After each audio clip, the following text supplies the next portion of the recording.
अभी से क्यों परेशान हो? तुम्हारा कुछ नहीं बिगड़ा।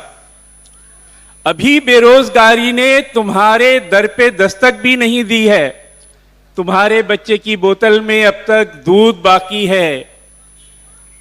तुम्हारे घर में राशन है, अभी फाके नहीं होते। तुम्हारे अहले खाना रात को भूखे नहीं सोते। क्या अभी से क्यों परेशान हो? तुम्हारा कुछ नहीं बिगड़ा। तुम्हारी वालदा है मोहतरम अब भी कि उनकी कोई शब अब तक नहीं गुजरी है थाने में। वाह। तुम्हारी वालदा है मोहतरम अब भी कि उनकी कोई शब अब तक नहीं गुजरी है थाने में। तुम्हारी बहन को अब तक कोई कारी नहीं कहता। शरीके जिंदगी के खिलते चेहरे पर किसी जालिम ने कब तेजाब फेंका है? न दुख्तर नेक अख्तर ने अभी तक इज्तिमाई ज्यादती का कर्ब झेला है। अभी से क्यों परेशान हो?